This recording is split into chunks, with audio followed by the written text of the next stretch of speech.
Greetings, fellow Netrunners. 'Tis I, David Paterson, bringing you another cast courtesy of Netrunners.co.uk. Myself there, looking rather dashing on the left, with a rather lovely deep red playmate playing Quetzal, and we have Jack on the right from Bristol playing dirty NEH. So this is once more taken from the October Bristol tournament held on the 11th of October at Excelsior Games. So far, doing okay. Had a few splits. Both obviously with runner. I think I've taken one runner game so far, if our memory serves me right, and I've lost one runner game, so I'm doing okay. I'm relatively reasonable, and I haven't mulliganed. I believe my opponent has, so that's always an encouraging start, and hopefully I can put the early doors pressure here on NBN that I need to. Technically, this is what the deck is designed for. It's designed to break those early wraparounds nice and quick, get in with account siphons, get in with medium, really make all servers problematic. So obviously got imps to deal with Baltic Labours, or Scorched Earth if they're running the Scorch variant. So hopefully this deck has the answers. Obviously the challenge with it is getting the consistency, as always has been the case with Anarch. The deck has Duggars to hopefully alleviate that problem, and we'll see how it goes now. It did okay. It did reasonably well in the last round, but obviously didn't come away with the win. But again, as the recent Worlds experience has taught us, that there's absolutely no guarantee that no matter how well you build your runner, how well you play, Corp is incredibly dominant at the moment. And this is something, having watched the World's coverage and been thoroughly entertained by it, as well as looking at Dave Hoyland's rather glorious top 8 finish, I was encouraged to go back and do some more casting. So here we go. He's left R&D open, and I'll say thank you very much, and that'll be a turn 1 medium, please. Click 1, and click 2, we're going to dirty laundry R&D. So that really is the dream, ladies and gentlemen, right there. We'll have a look. We won't see anything, but that's absolutely fine. We've gained a sucker, and we'll go again and see 2, and we'll steal the Beal, and we'll go again and see 3. We won't see anything on the 3rd run, so that's fine. But oh no, sorry, I tell a lie. What have we got? Is it any PD? Oh no, it's Jackson, which we've trashed because I don't want him to see any more ice. It's got a pop-up window, but that's fine. I'll happily pay 1 to go through and have a look at R&D and see 3 or 4 cards. 4 at this stage. Got a breaking news in hand, as well as an NEPD. It looks like he's got a Sansan as well, and he's got to be careful drawing here. Every card he draws is another card that technically he, isn't in a position to. So he's going to put the Eli down, but that's fine. He's going to. So that's a sensible call, I think. Drew, put the Eli and the pop-up down. So I'll see the pop-up and I'll pay 1. That's absolutely fine. I'll carry on. I'll go through and see the Eli, which I'll break for 1 click and my Quetzal ability, and I'll see 4 cards, thank you very much. So that's fine. That's fine as well. That's fine. Oh, no, tell a lie. I'll take that other Beal, thank you very much. Taking me to 4 points, putting the early doors pressure here, and I just need to take money and keep going, really, because there's no way he's going to win here without it. I'm going to run HQ first, though. See an Enigma and lose my last click. That's fine. But he's also not in exactly a great financial position either. He knows I'm going to run through the pop-up window at least once per turn here, because I'd be foolish not to. So he's got to be at this stage thinking about clearing virus counters, if he hasn't already. Just predominantly because, again, I'm going to be going in looking at 5 cards now next turn. He's got no way of keeping me out currently. He's going to draw a Jackson, which, again, I kind of feel is problematic. He's seen another Eli there, which he will install, and he'll pay 2 for the privilege, so he doesn't have the ability to actually res it this turn. Looks like he's dumping the NEPD, which is fine. So I'm going to, understandably, I'm going to... Oh, sorry, it's a Quandary, not an Enigma, so that's fine. So I'll draw 2nd click, and I'll take money, having seen the Parasite, which is pretty much exactly what I was looking for there. That was the best top deck I think I probably could have had, to be honest with you. He's got a Roto there, which he's, again, going to put on a remote, which gives him another card. Seeing another piece of ice, looks like a Lotus Field there. So on my next turn, my next plan is to Parasite the Quandary and go in and have another dig on R&D. But he is really poor at the moment. Certainly there's no risk of him being in a position to biotic out, so I will do that. I will parasite the quandary. I'll run, I'll pay the 1 for the pop-up window, I will click through the E-Live just for 1, and I'll see 5 cards. As an Astro, just need 1 more. Oh, and he survives. He survives. But hey, I've seen the Astro now. I've taken all the agendas off the top. I'm going to take a credit, just so I can go again if he doesn't do anything. Excuse me. But again, at this stage, I would certainly imagine that he'd be looking clear virus count. There we go. So he clears virus counters, but he's in a real economic pit here anyway. So now the temptation is to draw aggressively for a Yogg, or potentially just build my economy up to the point. Yeah, I'm going to take 3, having seen a sure gamble there, taking me back up to 4 credits. Once again, tokens courtesy of Broken Egg Games. He's going to sweep. I've got 5 in hand, so that's good for him. But you know, certainly clearing the mimic, clearing the medium, rather, I should say, is the right call. He's got a wrap around, which he knows isn't going to do a great deal of good. And that's the whole point of the, the Quetzal ability. The reason why it's strong against NEH is because they don't install the wraparounds, and Eli's become less effective. Obviously, if you could double Eli, they're still very strong, but breaking through an Eli for 1 click is very good. He's going to go. He's done. Okay. Another parasite, which is good. I think I've got a data sucker in hand as well. I've got a siphon there as well, so potentially I'm not going to go crazy. I'm going to take a credit. I'm going to sure gamble. There's no rush here, surprisingly, against NEH because I'm in a very strong position, and I'm going to put a parasite down on the Enigma and pass the turn over. Excuse me, sorry, ladies and gentlemen. I'm recovering from a cough. I do apologise. So I can afford to wait, another turn or 2 to get into HQ, put pressure on another server. Really isn't the end of the world. He's going to take money, and he's going to hedge fund. So there goes a parasite token, 1 more left before the Enigma is destroyed. Okay, I do have a data sucker in hand, so there's no reason why I can't, as we say, install data sucker. I'm going to hopefully apply some more pressure here, start recurring parasites eventually with deja vus, but that's fine. I'm going to run archives. He's going to use Jackson Howard as if there was an NEPD in there, and obviously he can't afford for me to take that now. And so that's good. I'll take the Jackson off the board at the very least. Probably should have done that a little bit sooner, because he's been able to recover from a bad start. Now the medium is out of action, so to speak. That's not the worst thing in the world for him to be drawing up with Jackson. Look for the Baltic Labours. He's getting some money now. Obviously he's got a sound sign in hand, as we know. Be nice to see an imp at this stage, and hope to try and take him out of hand. I do apologise for the sun. I've sat by the window. I do move for the last round. I'm going to run our run HQ and see a Lotus Field. But yeah, the sun does get a little bit unpleasant at this stage, but thankfully you can still see the cards, which is good. And I'm going to draw last click. So the Lotus Field does pose a significant problem, assuming I don't cheat my way to get past it like I did in the first round. I'm pretty sure I don't. I'm pretty sure I'm a good boy here. So I'll be looking for a knight, which is the correct solution. He's going to ice up archives. And yeah, if I can get to see that knight, hopefully I can get through and deal with that Lotus Field. Obviously Parasite and Yogg, no good. I've got an imp there in hand, which will be useful. I'm going to deja vu. I'm going to bring back some parasite goodness.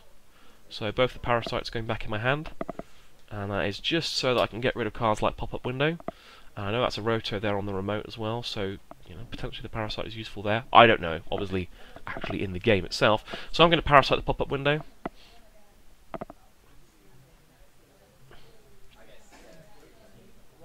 Because I just want to make him vulnerable across the board. I'm going to run R&D and see another Eli. I probably should have run R&D first, but I kind of wanted just to save the credit straight off the bat. But now obviously I'm in a difficult position getting through on that server. Double Eli does hurt, so I'm going to parasite the Eli, and I'm going to take a credit. Just make him vulnerable all over the board. That's the idea here. And I've got a data sucker down, so it's not the end of the world. I think it looks like he's just taking money.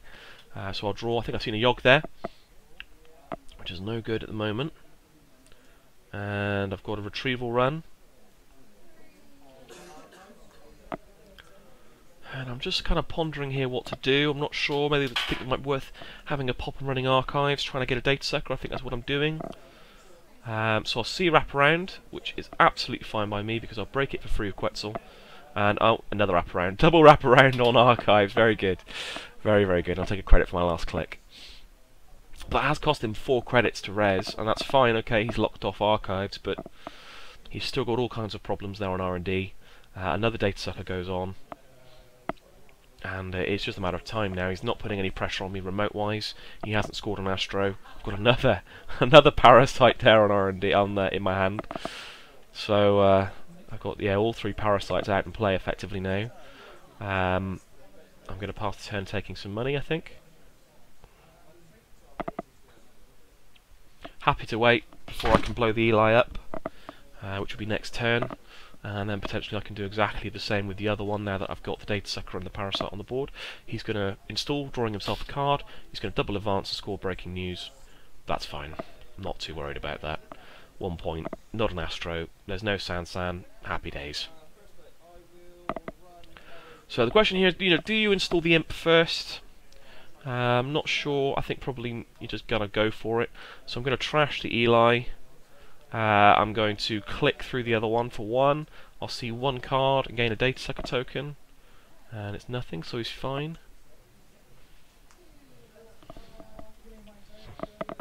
And here I probably want to install the parasite on the next Eli. Just as a maybe. I think I'm going to take money. Oh, no, yep, I'm going to do exactly what I think I should do, which is put even more vulnerability on R&D there. And really pressure him against the medium runs and the medium digs. And therefore I can gain data sucker tokens as I do it, and I can trash that Eli a lot sooner. So he's got to ice up R&D. He's absolutely right to do that. But he has got real problems now, and he knows that as soon as I see the agenda, he's pretty much done. He's having to click for credits. I'm going to run. It's a pop-up window. That's fine. I'll pay a credit for that. I'll click through the Eli. I'll see 2 cards and gain a data sucker token. He's still good. Still 1 token off being able to trash the Eli. I'm just going to take 2 credits because I'm hoping to be able to make consecutive runs against R&D next turn.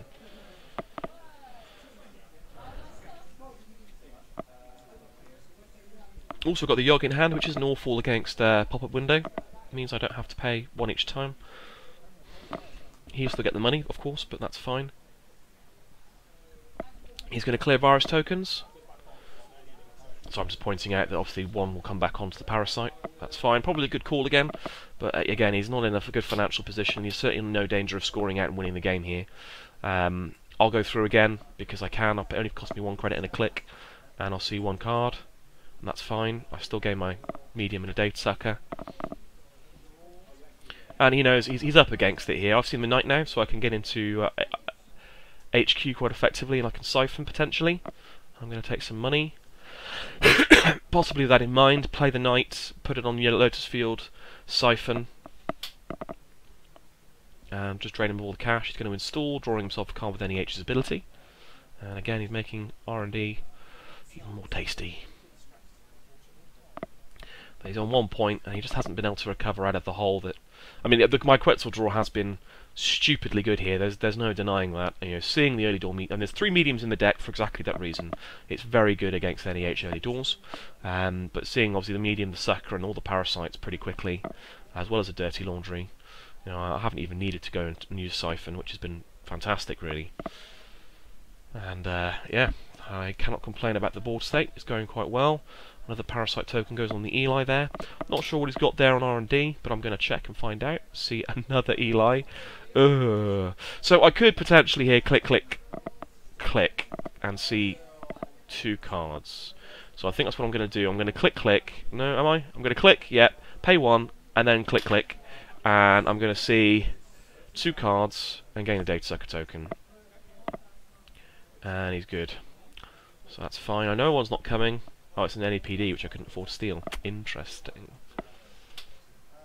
I think, again, possibly I should have done what I said I was going to do on the cast, which is to install the Knight and Siphon. I don't know how much money he had, but he had at least 4 by the looks of it, which would have made the Siphon very much worthwhile, and I still could have gone in. No, I couldn't have gone in R&D.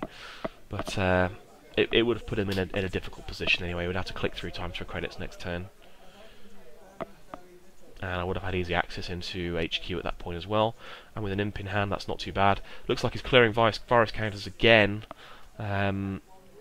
He's certainly making it less appealing now. That's fine. I'm going to run, see him marked accounts, just keep him honest, make sure there's no Jackson there. Sorry, no Sansan. I've got the imp in hand, so I'm not too worried about that. I'm probably just going to take money here and get ready for a siphon run. Oh, I'm going to do it now, in fact. So I'm going to install and take 2.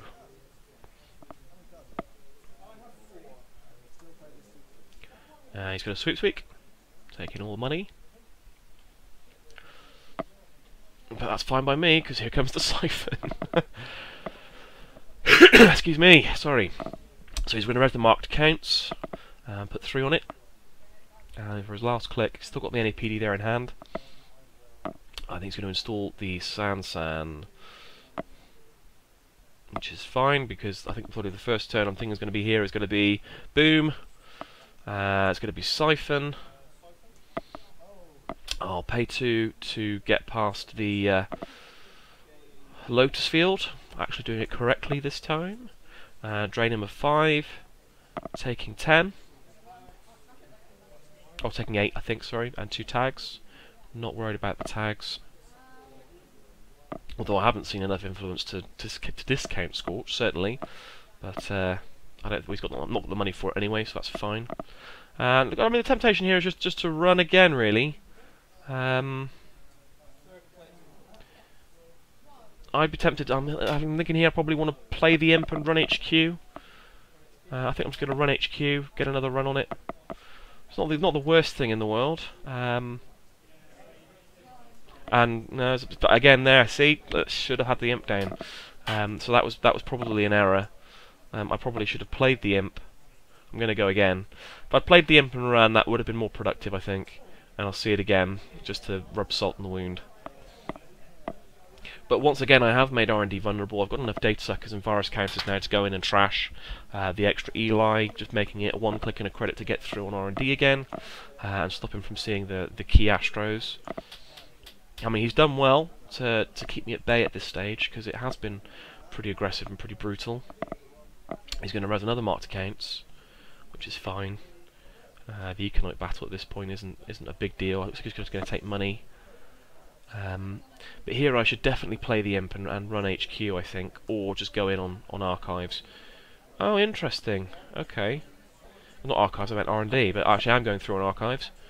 And I'm going to run, and there is an NEPD there, which I can't afford to take. But he's got no Jackson on the board. So I should have had another credit there. Poor play on my part. But it's there, which is good. All I've got to do here is take money and run again, and I should be able to go through and take it. Without a Jackson, he has to see a Jackson now. There's no other way around it. If he doesn't see a Jackson, he's got another NEPD in hand now. He's got 1 in archives, I'm pretty sure. And yeah, he's got issues now. Probably didn't expect me to go through on archives with a double wraparound. Not a bad shout, but he knows if he doesn't see a Jackson, he's lost. And it looks like he's had luck. Draw, and I'm not sure what that is. I think it might be a hedge fund. So the Eli gets destroyed because of the parasite. Oh, sorry. I said, yeah. I think I just pointed out to him. It doesn't really matter. All I'm going to do is take 2 and run archives, and then take the NAPD for the win. So I think I just said, yeah. Well, that's game. But yeah, it's a little bit unfortunate there. He obviously, destroyed him on top of R&D, and he wasn't able to Baltic out any Astros. I'm pretty sure he had a Sansan in hand the whole time there. He probably should have installed that and put a little bit of pressure on me, particularly because he had a Roto on the field. That could have done some damage. Certainly could have destroyed the medium and left a vulnerability there, or got rid of the vulnerability against the deck. But that was, exactly what I was hoping my Quetzal deck would do, which was to dominate the central servers, so that he I never get in a position of having to pressure the remotes, particularly beyond doing the occasional check for a Sansan or a sneaky Astro score. So yeah, very happy with that. Went very well. It's my second runner win of the day, which is nice. So Quetzal means that my record is going to be halfway sensible, and I'm now in a position to go, hopefully MBN, and hopefully carry on and go for a sweep here, which will be fantastic. So that was round one. That was what round was this? Round 4, game 1. Join us for game 2 shortly. In the meantime, please do feel free to have a look at Netrunners.co.uk. Hopefully we're bringing you an article from, again, World's Top 8 Dave Hoyland, so do keep an eye out for that, as well as for his deck list potentially on the forums as well, as soon as he gets back in the country. Until then, keep running, and we'll see you again soon.